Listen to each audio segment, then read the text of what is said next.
Welcome to the real part 9 of Pokemon Green. Last time I got that nugget from that rocket guy and I completely forgot to sell it even though I said I was going to, so let me just take care of that right now. And while we're at it, I want to go back to something I talked about in a previous episode, namely my theory that the reason Golduck is named Golduck despite being blue is because the Pokemon were originally designed in black and white, and then the person deciding on the color and the person giving it the name didn't really talk to each other or communicate well. Well, it turns out there's almost no doubt that's almost exactly what happened, because it turns out there was an interview with Ken Sugimori where he stated that, yeah, I guess I might as well just go to the Pokemon Center now. But yeah, Ken Sugimori said that, they hadn't decided on colors for each Pokemon until later in development when they decided to make the game compatible with the Super Game Boy. So yeah, that pretty much confirms my theory. It kind of reminds me of the whole story of why Goombas are named after chestnuts in Japan, even though they're meant to be based off of mushrooms. The short version is basically someone drew a picture of a Goomba and then the person who was in charge of deciding for the names looked at that picture and thought it looked like a chestnut and then named it accordingly. So what I'm going to do today is I'm going to be performing the Mew glitch, but before we get to do that I have to fight this guy and one of the other two trainers over there in order to make clear the way to reach that one guy that's required for the glitch. And don't worry, I'm not going to be using Mew as a fighting team member because, yeah, I get it that would kind of be cheating because, you know, I'm using a glitch in order to get it, and that's like the only way to get Mew in the entire game. Well, there are other ways, but those are also glitches. But I am going to be using it as an HM slave. And I don't feel cheap doing that because, well, using Mew as an HM slave, it doesn't really make the game easier, it just makes it less tedious.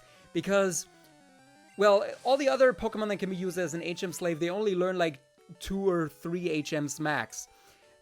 So you have to, depending on what HMs you need, you have to kind of keep going back to the PC and switching out the Pokemon.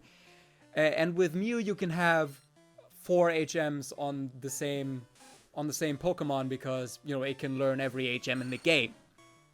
Now, the Mew glitch, or, well, it's commonly referred to as the Mew glitch because Mew is the one Pokemon you can't get otherwise, but you can get every Pokemon in the game using this glitch, depending on what trainer you use to trigger the first battle and whatnot. But the Mew glitch, it's one of the most famous glitches in the game, mostly because, well, you can use it to catch Mew, and that was a huge deal at the time. No one knew how you're supposed to get it, and it was like this huge mystery. And also, it was one of the early glitches that were discovered in this game.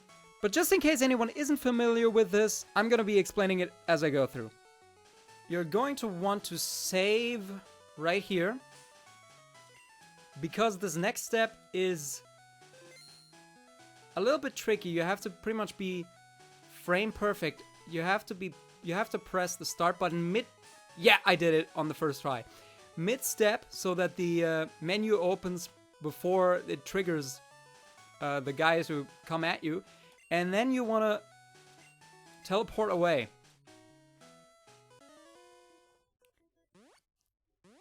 So what happens now is basically part of the game still thinks that you're in battle, because you should be right now if you hadn't fled away. And you'll notice that talking to NPCs doesn't work, opening the start menu doesn't work, basically anything that involves a text box doesn't work right now. That's how it's supposed to work. Or, well, it's not supposed to be happening at all because it's a glitch, but yeah, that's how the glitch works. That's part of the glitch because the game, like, kind of thinks you're in battle, so it disables the like, NPC dialogue and start button and stuff because you're not supposed to be able to do that in battle. And now you want to fight this guy. Now, what's important is you don't walk immediately in front of this guy, but a step or two above him. I'm not exactly sure why, but for some reason, walking directly in front of him crashes the game. Now, the reason this trainer in particular is of significance to this glitch is because he has this Yadon. Yadon has a special stat of 21, which is the same number as Mew's hexadecimal number in the game code.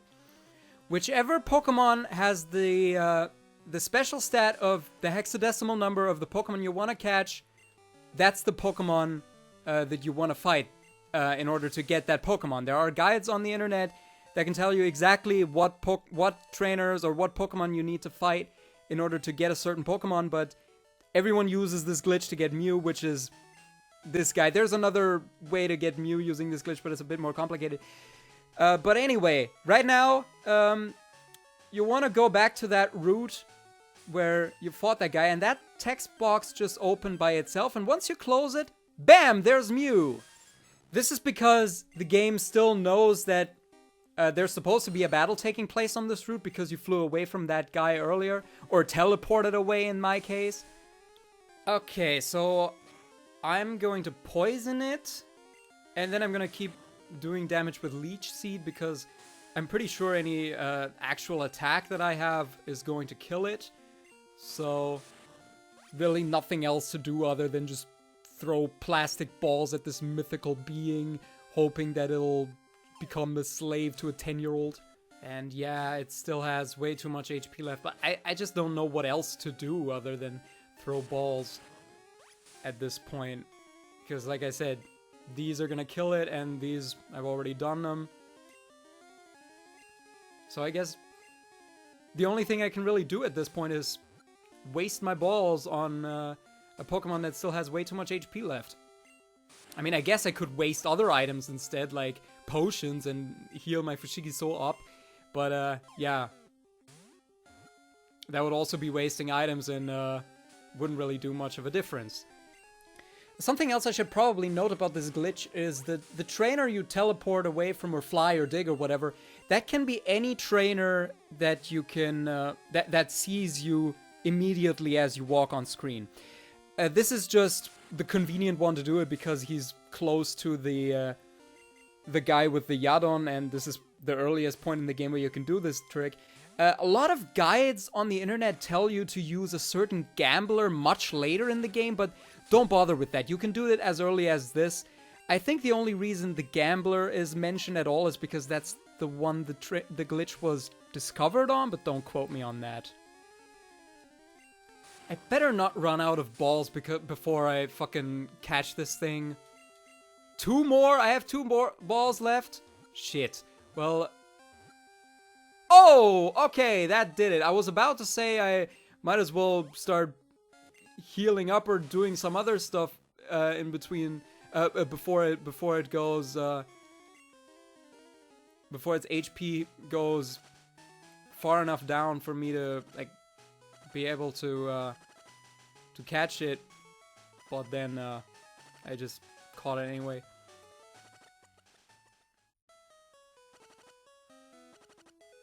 Okay, can I make it to the Pokemon Center before it faints? Well, it still had half HP left, so...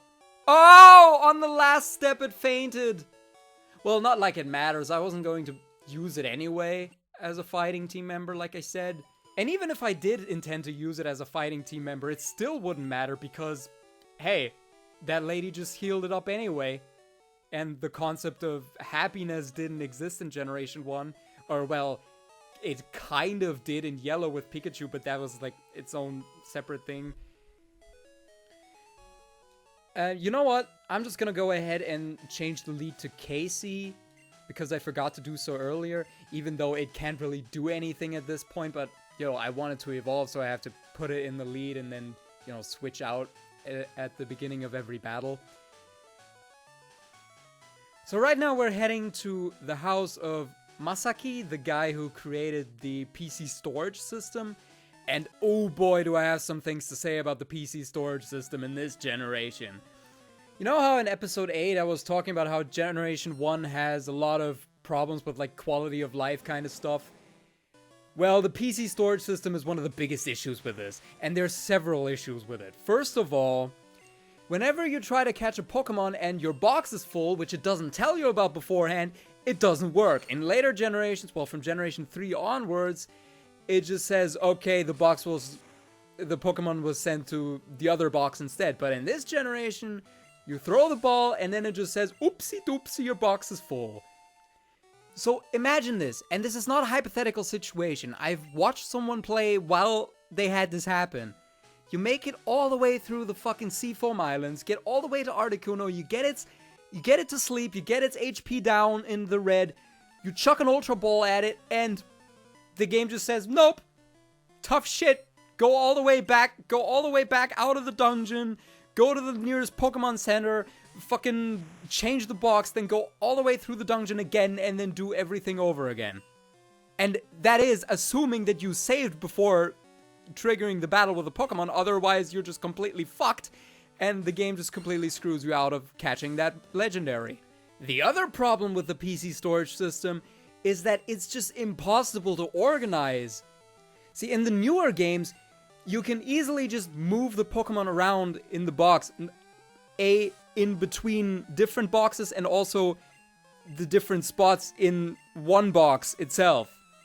But in this game, the only way to move one Pokemon from one box to the other is by taking it out, saving the game by moving to a different box, and then putting it in that box. And what's worse is if you want to change the order that the Pokemon are in within one box, you have to put the Pokemon into the box in the order that you want them to be. So you have to painstakingly take the Pokemon out and then put them into back in that order, which is made worse by the fact that you can only have have 6 Pokemon on your party at one time. So if you want to reorganize an entire box, you have to take them all out several times and then put them back in the right order several times again. So yeah, don't even bother trying to organize your Pokemon in the boxes in this generation. It's an absolute pain in the ass, which sucks because if you're trying to go for 100%, then it would be very handy to have some sort of organization in your boxes. Because if you don't, then you have to look through every single box every time you're looking to withdraw a specific Pokemon. And keep in mind, you have to save your game every time you change the box, which makes this whole thing even more annoying. But change of topic for a second. This trainer I'm fighting here, you'll want to trigger this guy either by walking 1 step or 2 steps above him. Not 3 steps, because if you go 3 steps above him and he walks 2 steps upward, then the next trainer you fight, you won't be able to get him to walk 2 steps down. He'll only walk 1 step down, and you'll need him to go 2 steps down, because if he does, then that creates like a gap in the wall of trees up there that you can go through in order to reach an item. If he doesn't create that gap and he stays up where he is or only walks 1 step down, then you can't get that item until you get the cut HM. But yeah, back to what I was saying about the PC storage system. Thankfully, I'm not going for 100% in this playthrough, and I'm not going to be catching that many Pokemon, so this won't be an issue for me. However, what will be an issue is the PC storage system for items, because that shit is just as bad. Okay, well, it's not so much that the system is poorly thought out, it's just that there's way too little space, both in your bag as well as in the PC box. So you'll get to a point where you're going to pick up an item and it tells you you have no space left in your bag. So you have to go all the way to the nearest Pokemon Center and deposit some items into the PC, but then you'll get to the point where you run out of space on the PC as well. So then you have to withdraw the items that you don't need, go to the fucking shop and sell them, and once again, you can't do that all in one go because you already have so little space in your bag that you can't even carry all the items that you want to sell in the bag without going back and forth between the PC and the shop several times and constantly withdrawing from the PC and then going to sell them. So yeah, this shit is the reason why I didn't pick up the town map in the beginning of the game, because it's just one more item that clogs up space in your inventory that I really don't need, because I know the game like the back of my hand. And also it's a key item, so you can't even sell them. Even key items that don't serve any purpose anymore, like the card key for the rocket hideout and stuff like that. Once you're through that dungeon, you're never going to need that shit again. But it still doesn't let you sell them. Oh, and I forgot to mention, the reason why there's so little space in your bag is because it's not separated into different pockets like in the later generations. In this generation, you only have 20 slots for items for everything, and everything goes into the same pocket. And then from Generation 2, I think Generation 2 and 3, it's different pockets, and each one of them has space for 20 items, and then from Generation 4 onwards, it's just unlimited. Oh, and speaking of quality of life improvements in Generation 2 compared to this one, I cannot begin to tell you how much of a difference that little ball symbol next to Pokemon you've already caught does in battle. Because this generation doesn't have that. So, if you're going for 100%, a lot of the time you'll forget what you've already caught, so you just end up catching Pokemon just in case, and then later realizing, oh, I already had this, so me catching this was totally pointless and just a huge waste of balls. Oh, and Generation 2 also introduced that little experience bar underneath the HP bar. It's minor additions like that that make Generation 2 seem so much more polished than this one. And another problem with Generation 1 is that it forces you to go into the menu for fucking everything. Try to use an HM, menu. Get on the bike, menu. In the newer generations, you can just stand in front of a tree, for example, and press A to use cut. And for, key items like the bike or the fishing rods, they'll just let you register that to a button. So with all these little improvements over time, it really makes you wonder, how the hell do Gen 1ers exist? And I've seen the argument that Gen 1ers aren't actually a thing and that they're just like a straw man that people made up. But here's the thing. The reason that you don't see Gen 1ers in like Pokemon forums and stuff like that is because they hate modern Pokemon. So obviously they won't be there. If you look at other non-Pokemon fandom areas of social media, then they definitely do exist and they're as annoying as everyone makes them out to be. But on that note, next time, we're going to meet the guy responsible for this shit.